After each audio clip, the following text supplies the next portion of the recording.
Last night on MasterChef Australia. You will only have 10 minutes to grab your ingredients and to plate up a dish. The red team faced a grueling sudden death cook-off, and for Seamus, the MasterChef dream ended. I really do have a passion for food and I really want to take this further and do something with it. Tonight, the pressure's off for this week's masterclass. On the menu, pan's nice and hot. George makes a beautiful rabbit dish. Just pour the consommé on. So rock salt in the tray. What better way to learn how to cook potatoes than with an award-winning Irish chef? Out of a simple potato dish, you've created a rockstar dish. Good amount of oil. Then Gary revamps a classic, the humble shepherd's pie. Delicious. And pastry chef Leanne Beck breathes new life into an old favourite. The whole idea of trifle is it's big, it's beautiful, you take it to a house, it's that wow.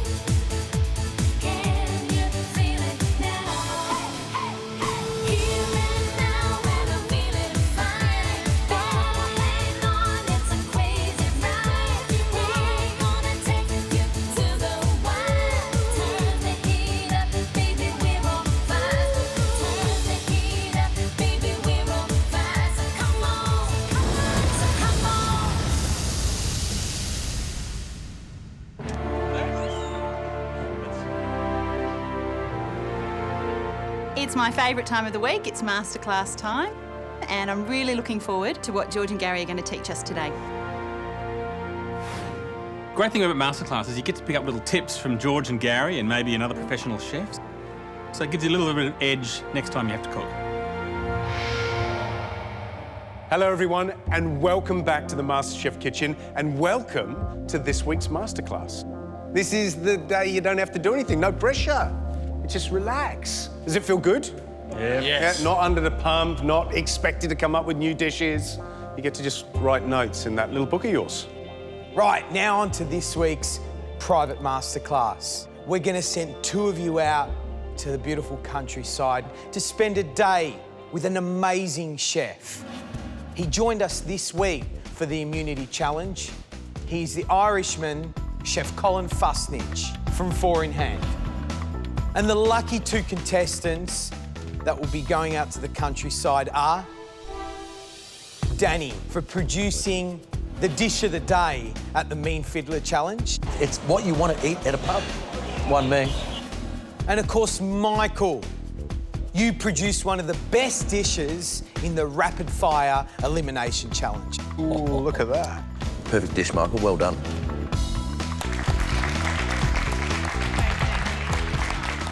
Danny, Michael, hope you got your gum boots.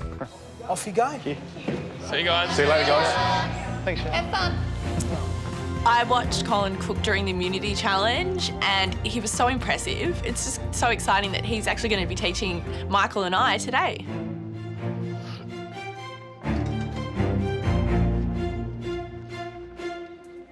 Earlier this week, you guys had an Uber mystery box, which was a doozy. You guys had to cook with everything in the box. So that meant the rabbit, the mustard fruits, the olives, and an array of other ingredients. On the back of that mystery box challenge, I thought, hey, you know what? I'll put the chef's jacket on and give it a go myself.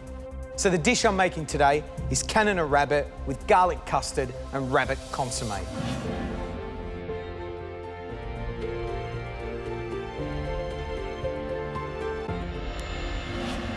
So there's going to be some important cooking techniques to note. I'm going to teach you guys how to break down a rabbit correctly, and of course, I'm going to teach you guys how to roll the rabbit.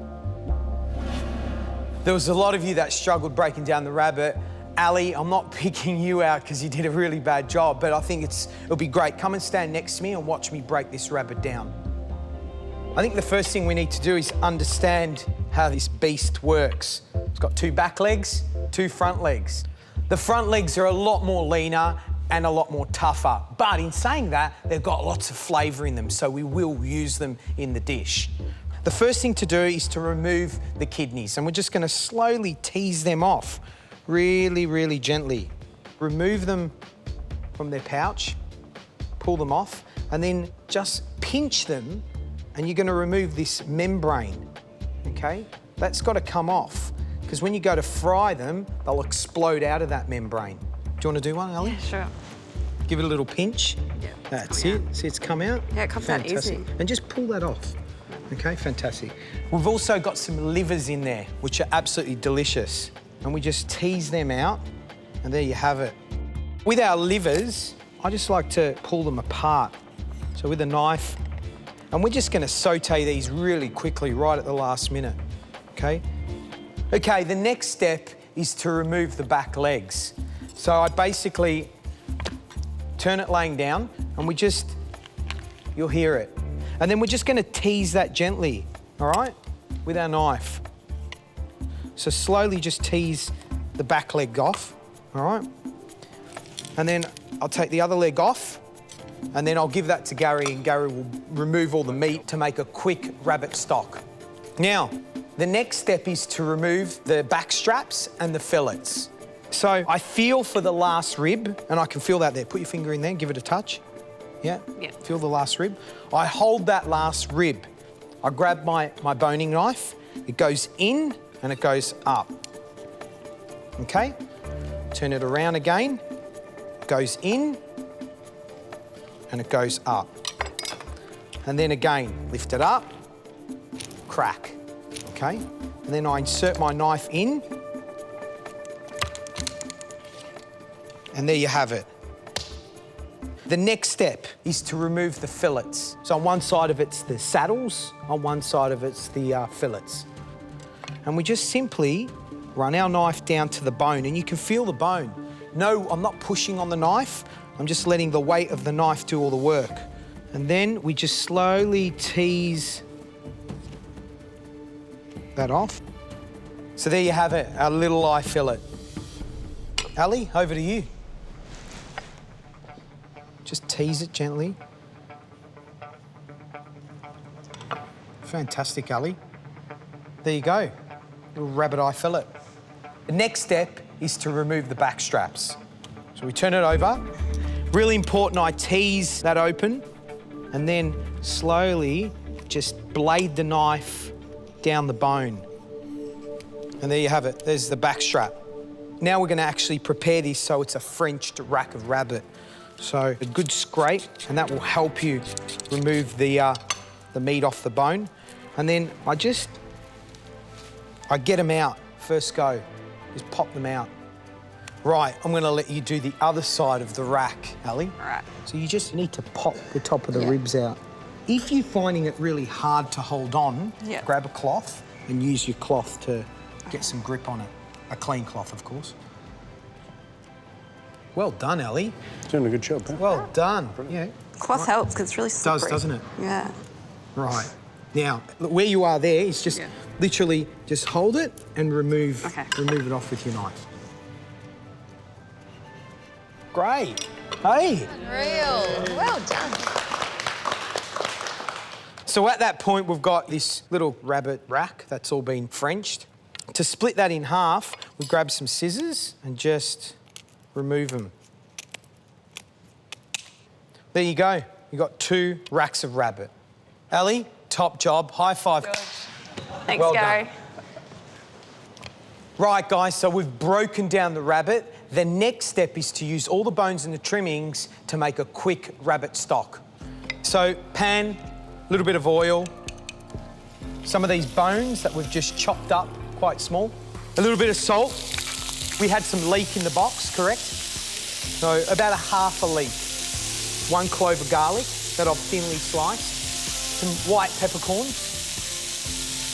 And about 3 sprigs of thyme. So there's some really delicate flavours in there. And you can smell that already. Yeah, it smells gorgeous. Smells really nice. White wine, about, 200 mils of white wine.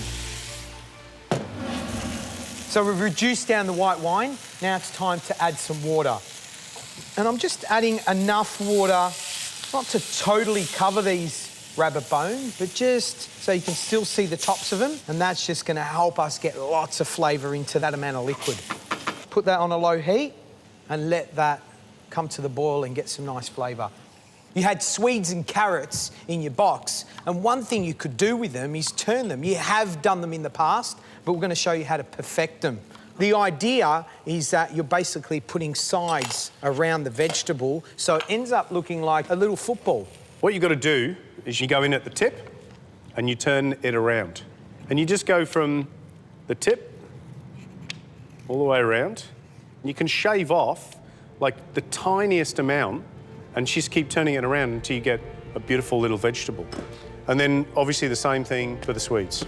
Because we've turned these vegetables the same size, we can cook them together. So we're just going to pop the Swedes into the pot, the carrots as well that we've turned. We're going to put a little splash of water, just enough to cover the base of the pot. Some butter to add some flavour, some thyme sprigs, all right, and some salt. Now, lid goes on. Just pop this onto the stove, turn the gas on, just on low, and these will take about 10 minutes to cook. Gary, they had mustard fruits and olives in the box. It's two difficult ingredients, but I think if you add the two together in a savoury dish, you've got sweet and salty, it can actually complement this rabbit dish. So I thought we'd make a paste out of the pears and the green olives. Good idea. Well, these mostarda fruit, or mustard fruits, are just a preserved glacé fruit. They're an Italian glacé fruit, but essentially they've been candied, so saturated with sugar. So we'll just dice these up. Just pretty rough. All right.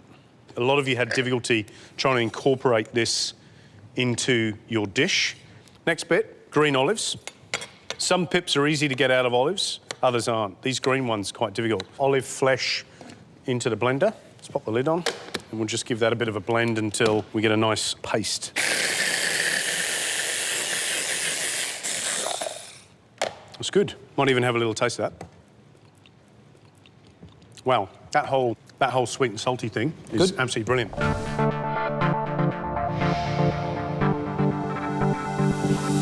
The dish I'm making today is Canada rabbit with garlic custard and rabbit consommé.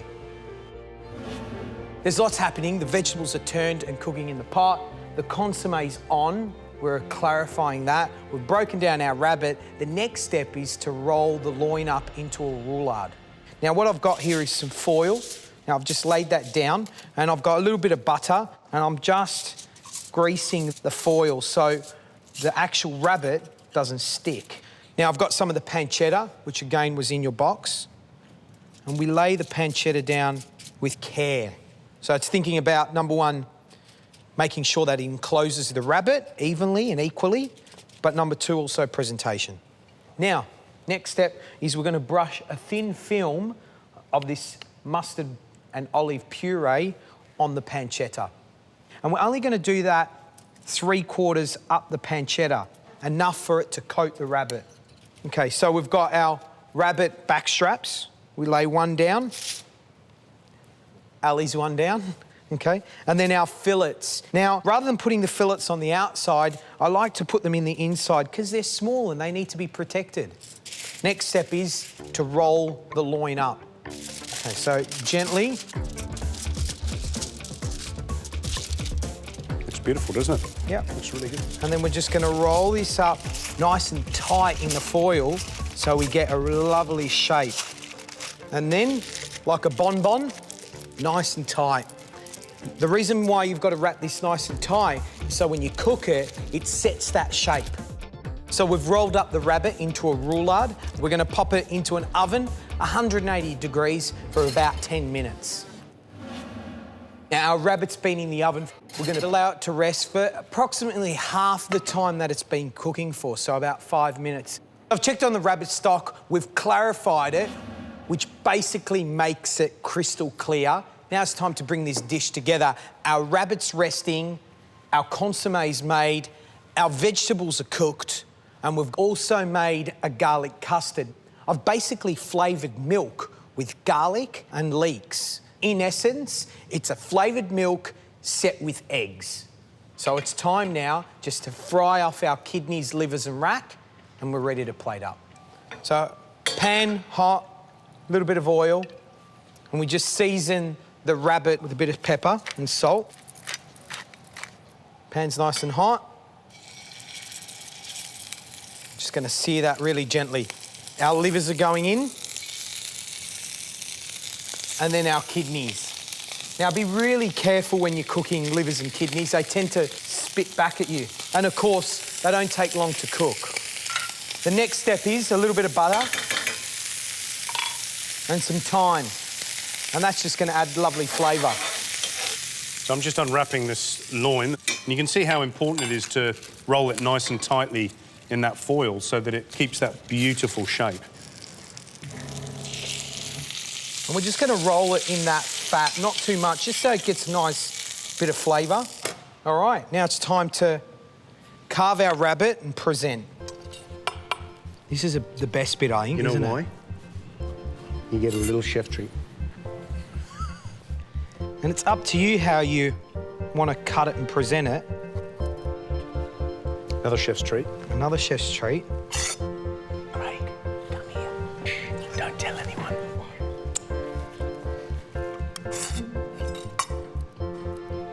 That's beautiful. That's really nicely cooked. It's just opaque in the centre, and she's gorgeous. Okay, the next step is to put our garlic custard on the plate. Little liver, maybe a rack, little kidney. Looks beautiful, doesn't it? And then these vegetables scattered on. And just pour the consommé on right at the last minute. That's what I would have done with that mystery box where you had to use every single ingredient. Right, guys, time for tasting. Ali, Rachel, Peter, step on up.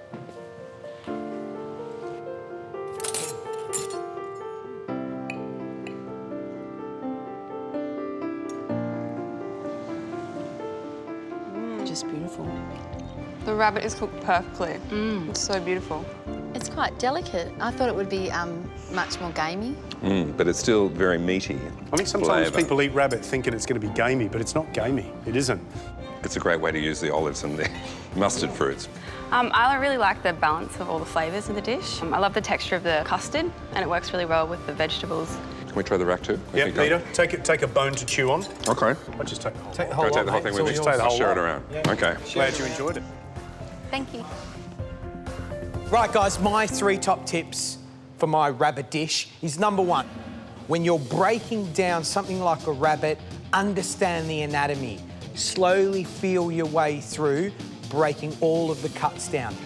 Number 2, understand what the sweet cuts are, the tender cuts, and the tough cuts. Now, my 3rd top tip is cooking vegetables. There is nothing wrong with cooking vegetables in a little bit of water, a little knob of butter, some thyme and some salt, really gently so they absorb all that flavour. Don't be bamboozled by using lots of ingredients in one dish. It's all about restraint, balance and harmony, and then you'll be able to bring together a beautiful dish. Private masterclasses are such a treat because you get one-on-one time with an amazing chef, and not everyone in the competition gets that opportunity. It's cool. So nice down there.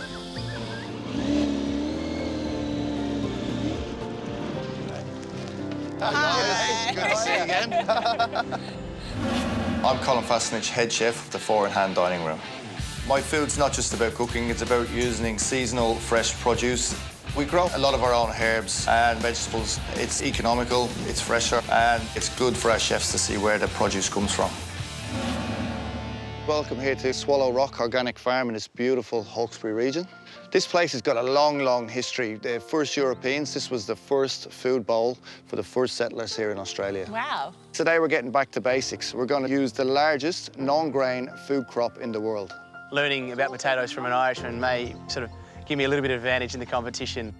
That's right, the humble potato, believe it or not, from South America, where they were first cultivated in the Andes Mountains. So not Irish, unbelievably. Rightio. Okay, so today I've got 3 different dishes that use 3 different types of potatoes and 3 different cooking methods.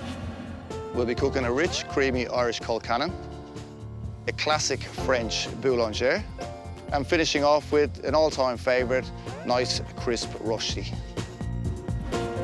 Okay guys, so before we start cooking, it's really important we understand the ingredients we're dealing with here today. So let's head on down to the paddock and have a look. Right. Okay guys, this is Matt. Matt owns the farm here. He knows a lot about potatoes. Here we've got our 2-hectare paddock of spuds. She's nearly ready for harvest. Because they're certified organic, we don't spray for the weeds, we just slash them and then start digging. Down here, I'll show you some royal blue. These are a beautiful potato. They're blue skinned.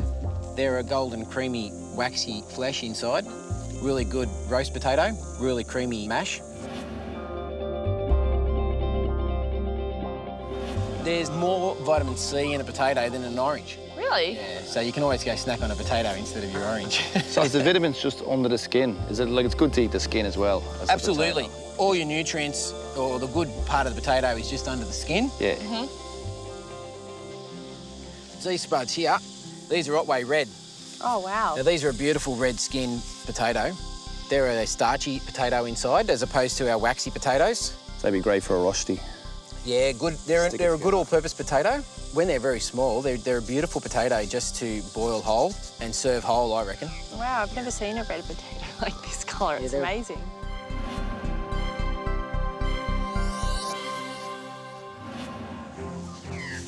Righto, guys, these ones here, these are still new potatoes. You can see the plant's still got a bit of green on it. It hasn't totally died off. These are Kennybeck, so they're starting to get a little bit too big now. But the skins are still beautiful and fresh, and you can just rub them clearly like that. They just peel straight off. The Kennybeck are a really good chipping potato because they grow large.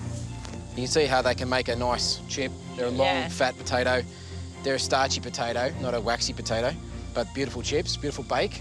Traditional sort of Sunday roast bake. They also make a good floury mash. Bit of everything. Bit of everything, pretty all-purpose.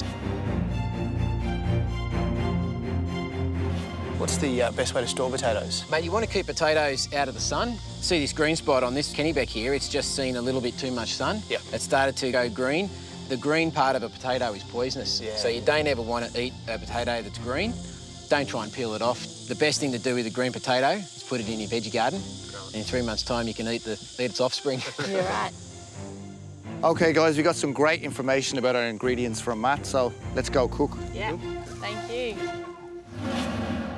Today, we've got 3 different types of potatoes, which are all very readily available. We've got the Kifler, which is a very waxy type potato.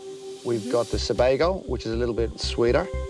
And we've got the Desiree, which is a great mashing potato, which is what we're going to use for our first dish, which is called Cannon, which is a classical Irish dish. Basically, what we're trying to do is to make this mashed potato with these Desirees is you want to get as much moisture out of the potato as possible. So rock salt in your tray, you can buy this quite cheap. So we place them on the salt.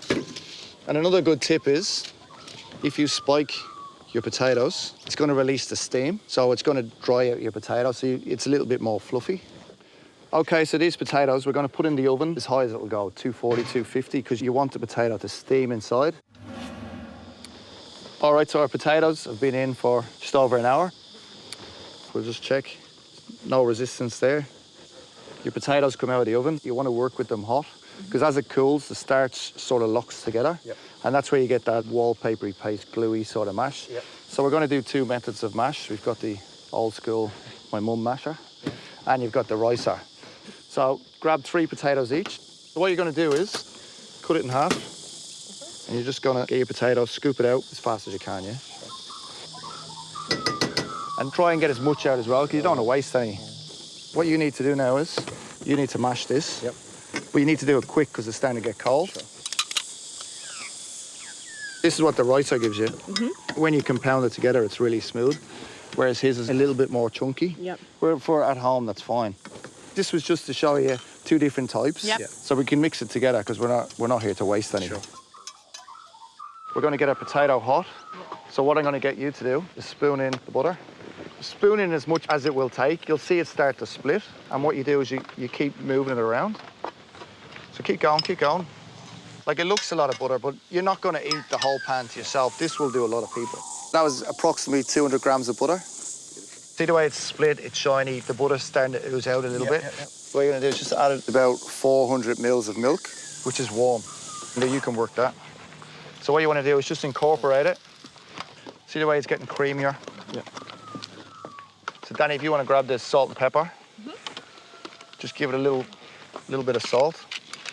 And the other thing about potatoes is its base. You can flavour this to 10 other dishes. So you're starting with just potato, but it takes on the other flavours.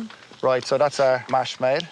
Traditionally, Colcannon uses cabbage in Ireland because there's an abundance of cabbages and onions. Yeah. But we're just going to take it a little step further. There's beautiful Calvanero around at the moment, which is part of the same family anyway. And we're going to put it in raw, and it's going to cook in the actual steam. So mix that up. At home, you shouldn't be sweating over this dish. It's a one-pot wonder. Next, Danny, you're going to add your spring onions. And see the way it's drying out a little bit? You don't panic because you can just add a little tad more milk. You want it workable. So get your parsley in there next. Right, that's enough work you need now. Yep. And what you're going to do then is just finish your dish, which just makes it a little bit more special, is you've got some more spring onions, some more parsley at the end. And then you're going to just enrich it a little bit more, the olive oil, and then you just serve it like that. So, beautiful. All right, guys, taste and tell me what you think. Right, looks delicious.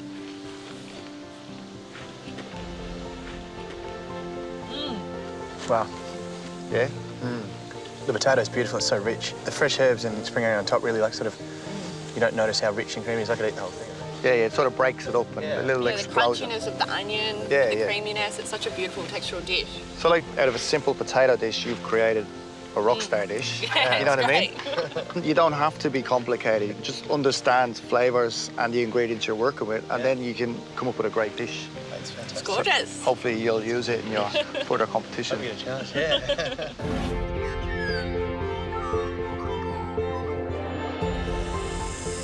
All right, guys, so today, carrying on with the potato.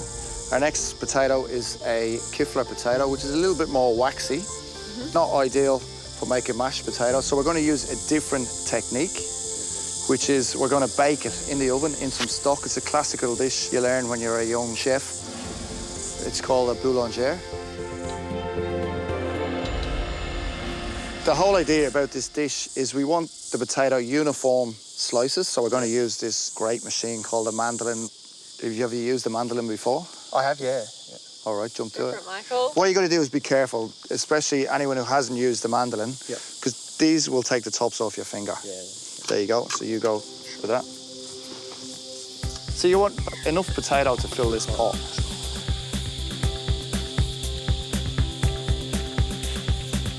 So that's our potatoes sliced. So what we're going to do now is you're going to layer your potatoes. At the start, you don't have to be too fussy. You just want a nice base at the bottom. And sort of just a little salt and pepper on each layer. And then each layer, you're going to layer some onion. Just really finely sliced onion. This is fresh thyme. All you're going to do is just pick the thyme. Rosemary. Now what we're going to do is the Cullen Special. Just a little knob of butter in there. Then all you're going to do is keep going. Do 3 more times or till you reach the top. And then we're just going to finish it on the top. So if you want to carry on with that. You're building it up quite a lot. Yep. Because when it cooks, it's going to absorb the liquid, the onions are going to break down and it's going to shrink. So you want to go a little bit higher. Do you use any other vegetable apart from potatoes? Oh, yeah, I'm sure like you could do like sweet potatoes. Turnip's a good one. All right, so that's basically, you've gone as high as you can. Now you just want to, for presentation, sort of get potatoes that are more or less the same size. And this dish is in a small pot, but if you've got a large family, you can buy like a large pot this big. And you just multiply the recipe by 4 or 5. And you just fill your pot full of potatoes and stock, put it in, you feed the whole family. Beautiful. Yeah, yum. We're going to add some chicken stock as well, nearly to the top. And what I would do is just put another little bit of herbs on top because it looks really good when they caramelise. And then, of course, just a little knob of butter because that's going to caramelise in the oven. Lid on. This goes into the oven now, around about 240 degrees, just for 20 minutes. Yep. Lid comes off, another 40 minutes at 120. Our boulangère's been in with the lid off. Should be nice and caramelised and just nice and gluey texture. Oh, it looks gorgeous. So you can see the way the potatoes has dropped down. It's absorbed all that stock, and it's got a nice shiny texture from your stock. It's got nice and caramelised. So the next thing to do now is just jump in and taste it. Beautiful.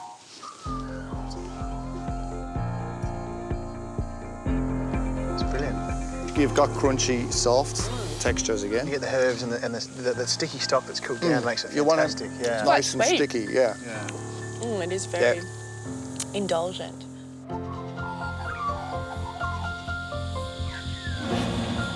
The final dish is a rosti, which is going to be using the Sebago potatoes.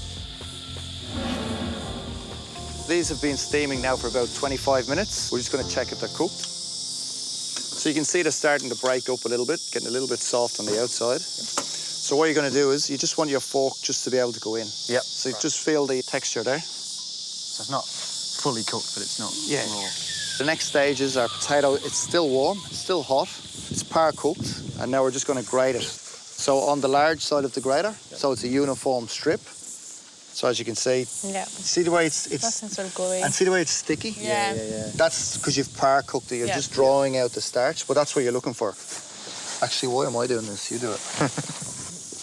If you notice, we've left the skins on. Most of the vitamins is underneath that skin.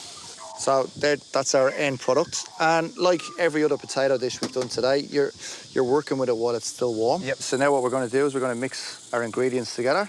So a little bit of egg yolk here, some sage, and a little bit of thyme. Salt and pepper. So we're just going to mix that up. So now it's time to mould it. The best way to start to get a nice even colour and to cook your rosti is a little knob of butter. This not a lot of butter, because this is what's going to caramelise and give you a nice golden brown. Yep. Sometimes if you just use oil, your rosti can go black and just that bitter taste. And what's going to start it off is just a splash of oil. What if someone doesn't have a pan that size? Is there anything else they could use? Well, you can use a bigger pan and you get a bigger rosti, but this pan is designed to get this shape. You'll see it's like a nice potato cake shape. Okay.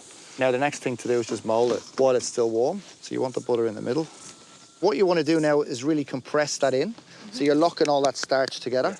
The next stage, what we're going to do is we're going to cook it. Lovely. How long for?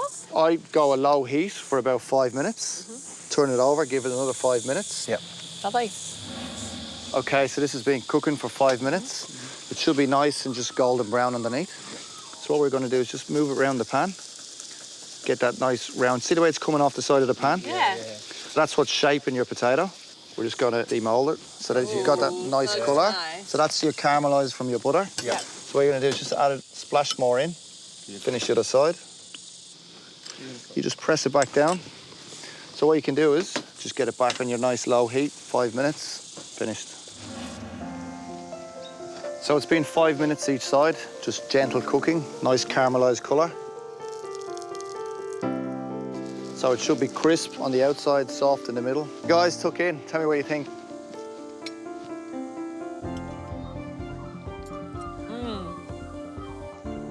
It's so crunchy on the outside, but really beautiful and soft inside. So two textures. It's fantastic.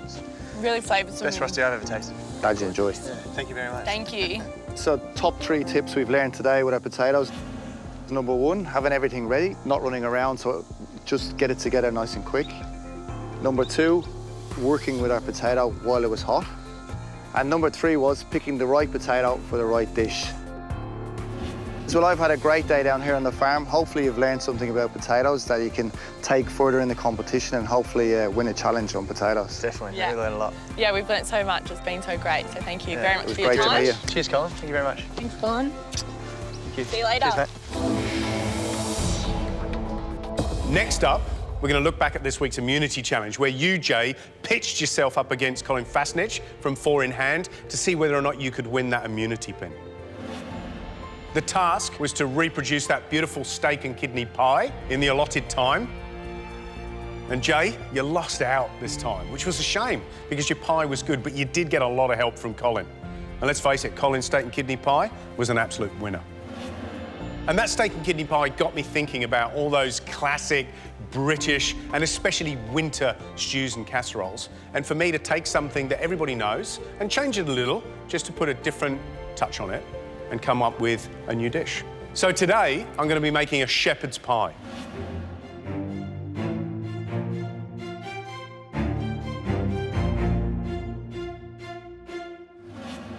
This version of shepherd's pie comes from my head chef, Andrew Beddos at Phoenix. And what he did was incorporate an odd ingredient into the shepherd's pie, and he popped it on the menu, and I absolutely loved it.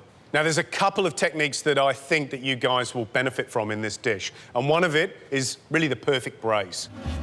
How to get maximum flavour out of a really cheap cut of meat. The other technique is smoking. I'm going to be smoking some milk, which I'm incorporating into a mashed potato, just to give it a slightly different flavour. So the main difference in this dish is that rather than using a lamb mince, which is classic shepherd's pie, what we're going to do is make a really rich braise or stew using beef cheek. The reason it's so good for a braise is because of all that sinew, that connective tissue, which sounds gory, but during the braising process, that breaks down and becomes really soft and absolutely delicious. So we're going to cut this up into nice big pieces, because remember, this is going to shrink, and it's going to take a good couple of hours to actually break that down. So keep it nice and chunky. So first stage, just hot pan, good amount of oil, and then I'm going to season with a bit of salt and a bit of pepper.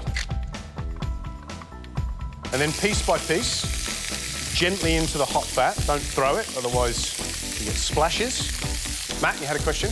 Does it matter if you flour the meat or don't flour the meat? Flouring the meat is really for one reason only, and that is to transfer that singed or cooked flour into the sauce, which will thicken it, all right? I don't actually like dusting the meat with the flour all the time. What I prefer to do is get that caramelisation, sprinkle it with a little bit of flour, and then pop it back in the oven until it tinges a golden brown. So you're cooking the flour out in the same way, but what you're doing is you're maximising that caramelisation effect on the meat itself.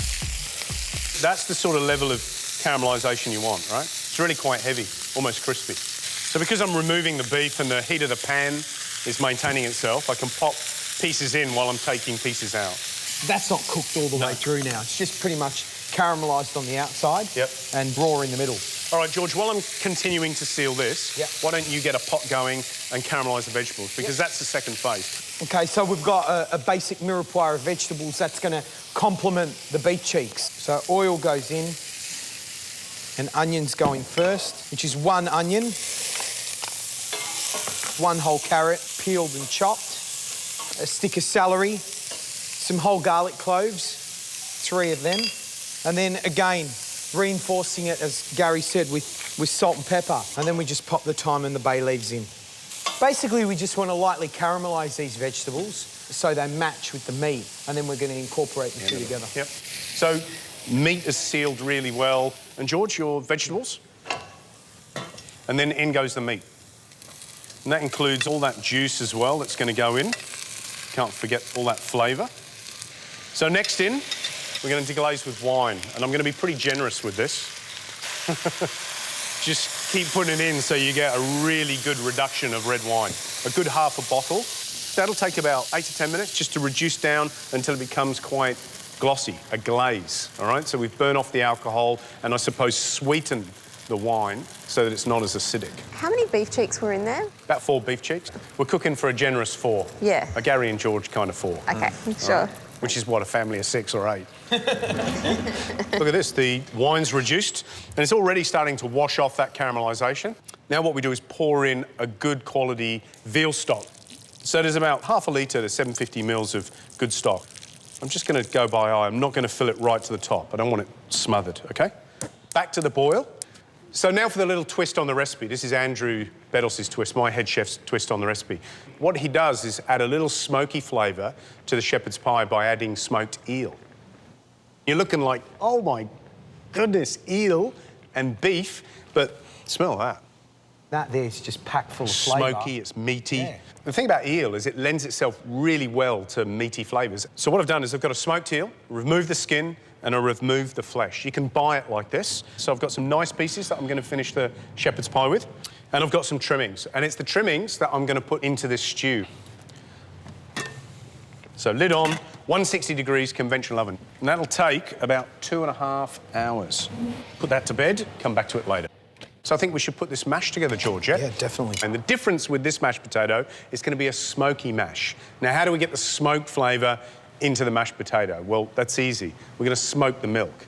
We're going to use a smoking technique that you could use in a competition for anything, whether you're smoking fish or a meat or vegetables or chocolate or any weird and wonderful thing that you want to do. So, George? Yep. How are we going to do that? OK, so 2 tablespoons of long grain rice, 2 tablespoons of wood chips, some brown sugar, because what's going to happen is that sugar's going to caramelise, and when it hits the tea, which we're going to add in there, it's going to allow the tea to release its flavour onto the milk. And the next step is to place our little smoking mixture into the wok. Now, what we've got here is a wok that's been lined with foil. And the only reason we've lined it with foil is we don't want to burn the bottom of the wok. And then we just pop the lid back on and allow that to start smoking. Right, I think we're ready on the smoking. OK, so I need about 200 mils of milk, right? Because to 6 potatoes, that's probably going to be plenty. And that goes straight on the rack. Ooh, look at that. So we're getting there with the shepherd's pie. The stew's in the oven, doing its thing, having a little sleep. All those flavours are mingling together. Fantastic. The milk is smoking. That'll take about 5 to 10 minutes. So then all we've got to do is combine that, make the mashed potato, a little pan grattata to go over the top, which is going to give the crunchy element to the shepherd's pie, and then we're done.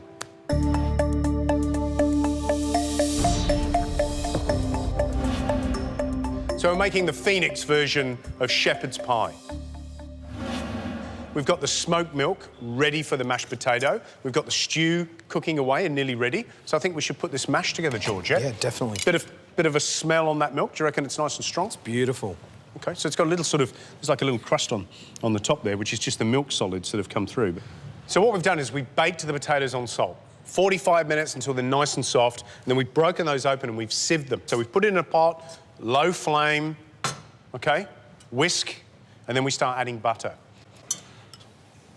OK, and then to start incorporating it a little bit, but then I want to put in a bit of this smoky flavour, which is the milk. I can already smell that smoky milk. Now I'm going to pipe this on top of the shepherd's pie, so I don't want it too soft. I need it to retain some of its shape. And the shepherd's pie also goes back in the oven just to get that sort of golden crust on the top. And of course, if you put too much butter, what will happen is it will break. So I think that's all right, actually. There's only one final little stage, and it's a crumbly, crunchy top. I think this is essential.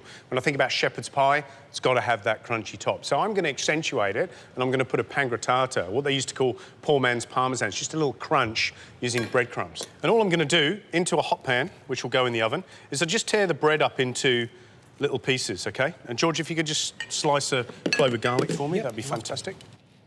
So a little bit of torn bread, a little bit of garlic, some olive oil, some thyme, a little bit of salt, pepper, thyme, gorgeous.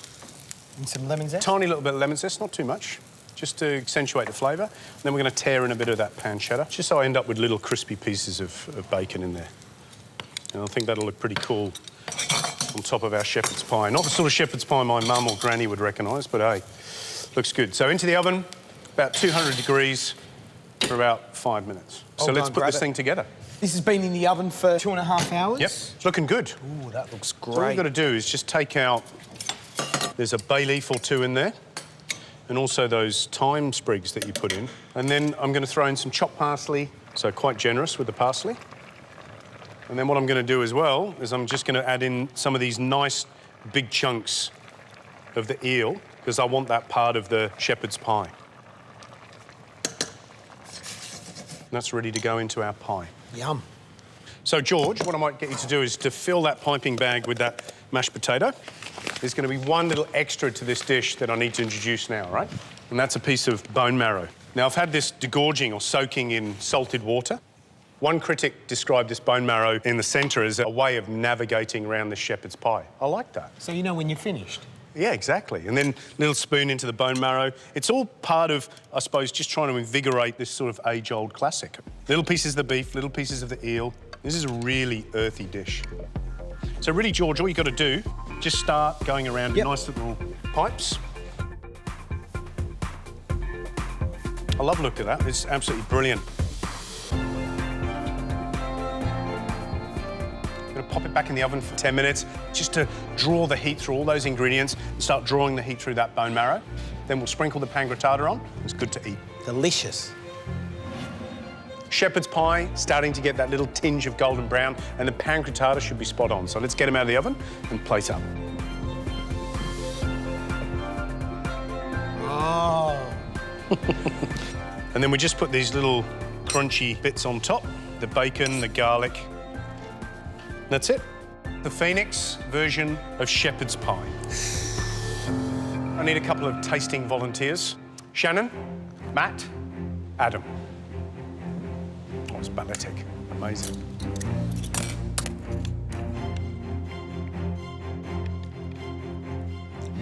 It's going to get demolished quite quickly.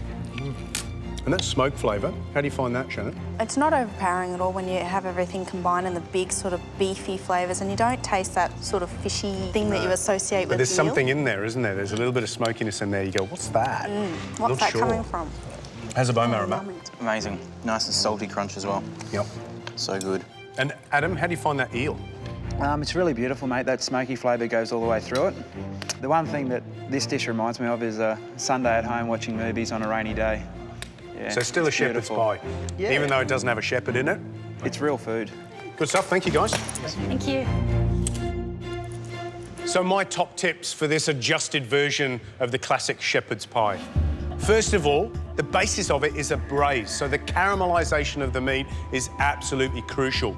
Number 2, reducing the wine. Remember, it's about the flavour. Burn the alcohol off in the reduction process and aim for concentrating the flavour, almost developing the sweetness out of the wine. And the third, the smoked mash. Remember to incorporate that slight smoky taint, that little bit of flavour. It doesn't need much. So my version of a new shepherd's pie, and I think you've learned some good lessons. You know, how to braise, how to combine meat and fish. Never be afraid to breathe new life into a classic dish.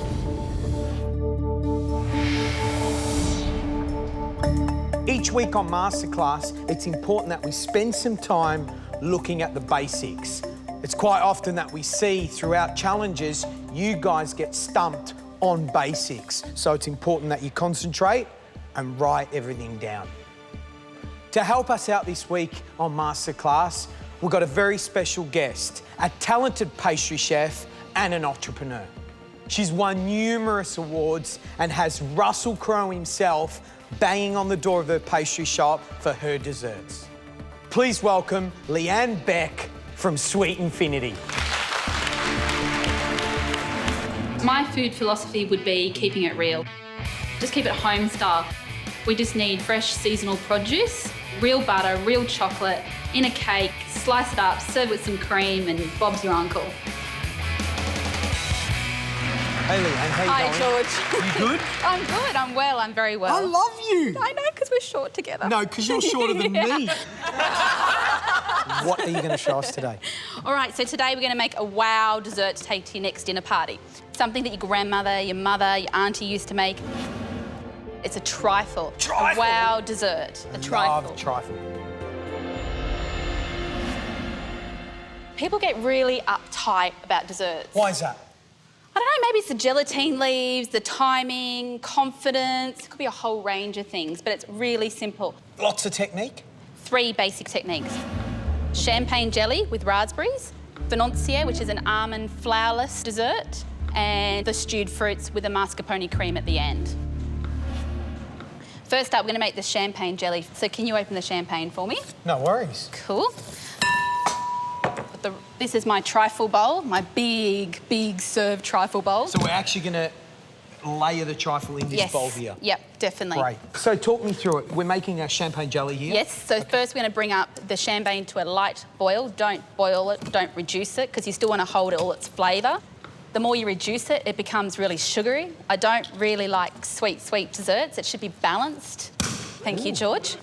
Into the pot? Yes, please. So how much champagne do we have here? We have 2 bottles for this large bowl. OK, so we've got 1.5 litres of champagne. Yes. Or should I say sparkling wine. And what else do we add to this? 75 grams of caster Fantastic. sugar. Bring it to a light boil. And then now we're going to soak our gelatine leaves in cold water. It must be cold water. Just quickly, in terms of gelatine, what gelatine is this? This is the gold leaf. Gold leaf gelatine.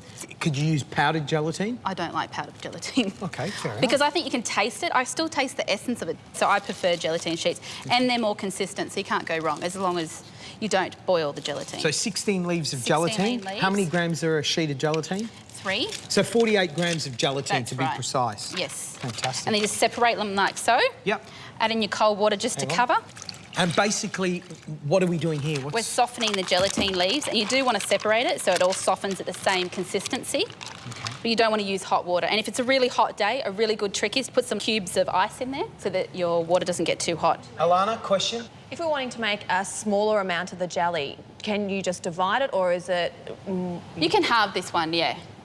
But you would just halve the amount of gelatine, or would you have to work it out again? You just use, so use 8 sheets and 1 bottle if you're going to do a smaller trifle. But the whole idea of trifle is it's big, it's beautiful. You take it to a house, it's that wow, you know, and then people put their spoon in it, and then, you know, have a couple more Moscatos, and then you go and get back into it at 11 o'clock at night. So I would always make it big, personally. And then, you know, it's always better the next day. Trifle's always a better next day, don't you think? Yeah, I agree. OK, so now the champagne has come to the boil. We turn it off. We remove from the heat. Very important. And we're going to add in our gelatine. You said remove off the heat. It's very important. Why? Because you can't boil gelatine because it won't set. Okay. Try not to get any of the excess water as well. Okay, so I'm going to give that just a mix so it's all incorporated. Okay, so this is not too hot now. We can pour it into our bowl.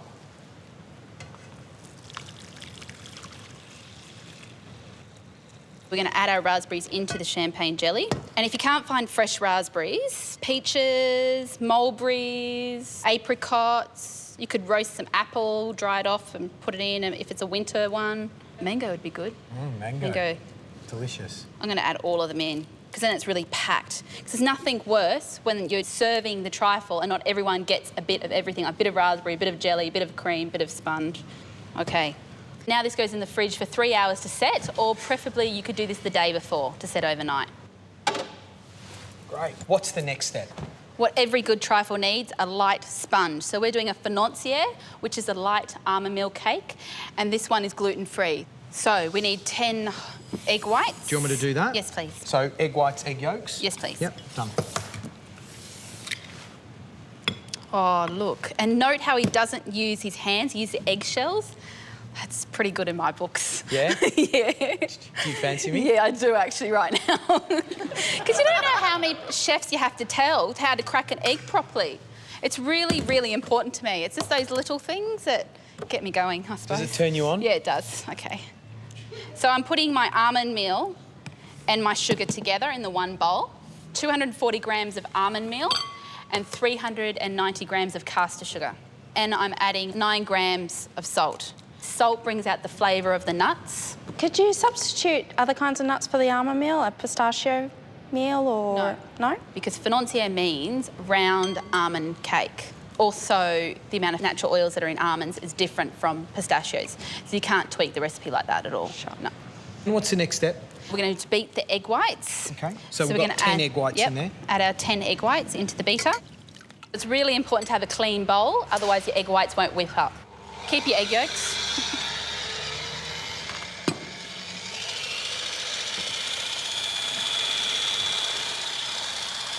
OK, we're done.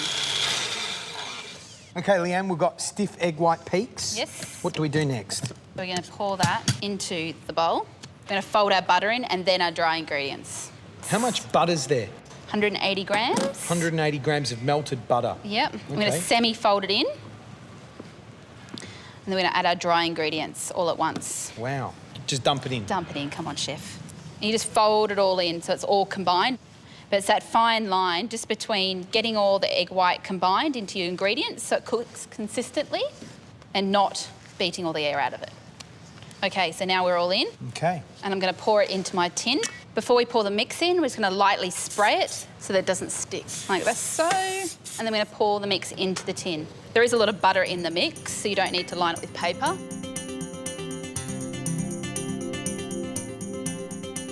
Now I'm going to put this in an oven at 160 degrees for 45 minutes. So we're here with Leanne Beck from Sweet Infinity. making what is a beautiful rhubarb trifle with mascarpone and champagne jelly. Right, we've got two things down. The jelly's in the fridge setting, the cake's in the oven cooking. What's next for the trifle? We're going to bake the rhubarb. Rhubarb. We've soaked it overnight in gin and 400 grams of caster sugar. The reason we use gin is that it takes that earthy, dirty taste out of the rhubarb. That's a clever idea. Yeah, because a lot of people don't like rhubarb. It's very underappreciated. Yeah? Why is that? I don't know, people don't know how to cook with it properly. All you do is add gin. Then I put it into my dish and then I bake it on 160 degrees for 25 minutes. OK. Rhubarb's in the oven, cooking, 160 degrees. The jelly's set, the cake's cooked. What's next? We're going to make our mascarpone cream topping. So we've got 650 grams of mascarpone into the bowl. Yep. And 600 grams of 45% double cream. What do you mean by 45%? Well, it's 45% fat, so it's going to help set the cream for us so it doesn't run everywhere on the plate. So, up Gary's alley, yeah? Nice and fatty free, yeah? Sure is. I'm going to pour the cream in with the mascarpone and we're going to whip it until it's a nice, smooth, set consistency.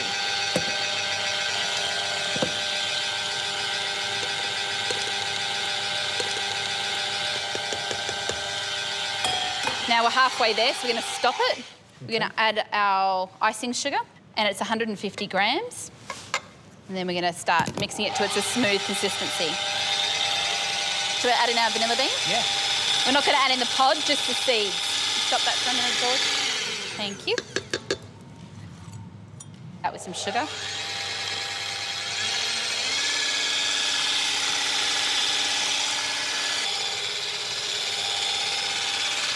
Right, we're Is that done. enough? Yes, please.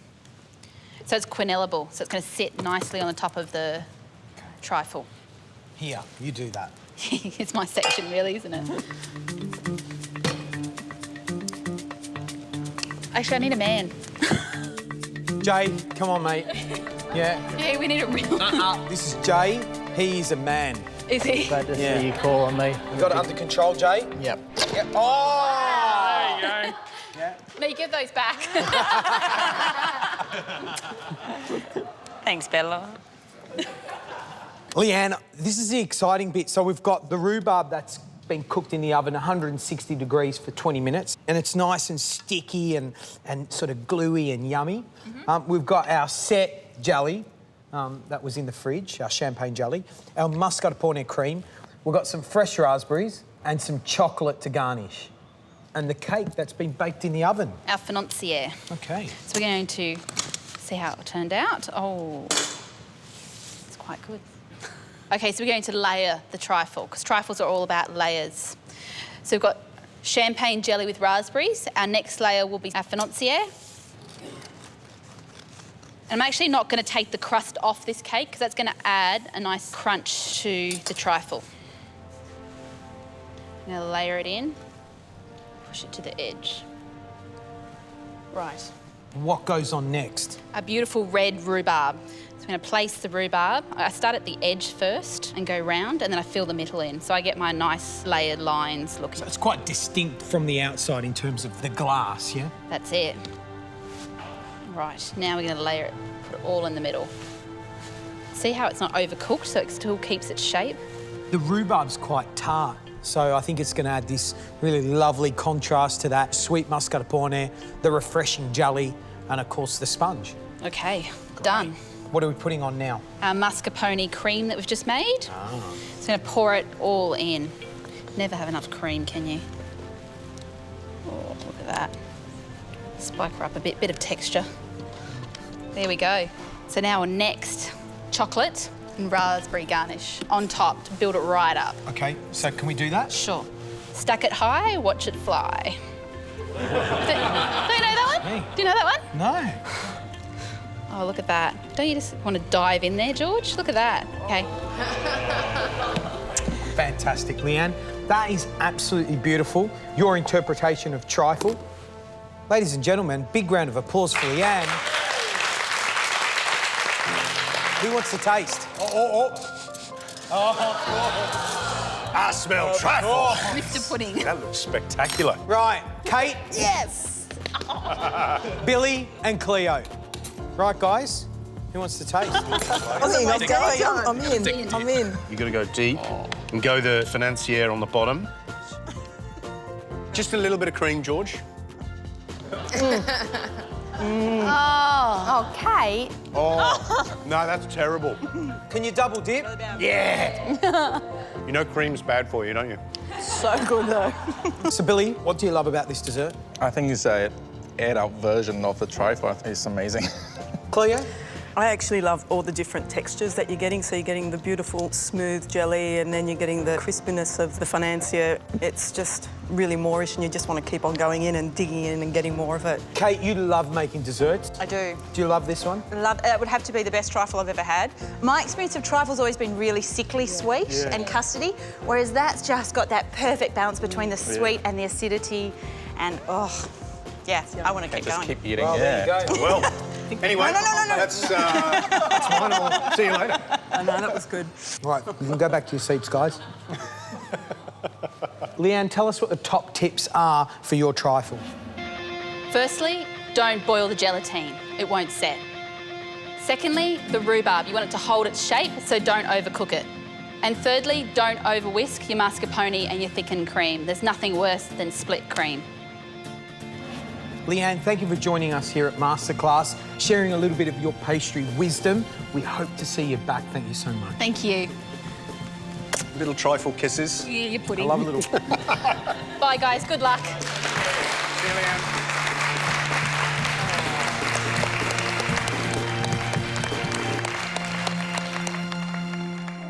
Well, another masterclass drawing to an end, and you've learnt some fabulous stuff today. But before we go, I think you should come forward, grab some food, and we'll raise a glass to another fantastic day.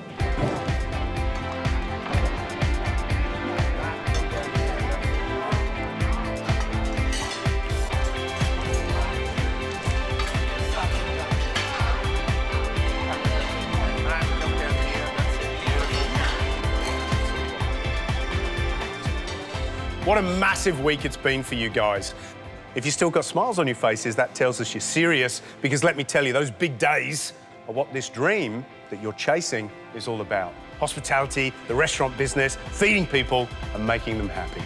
Here's to happy customers. Cheers, guys.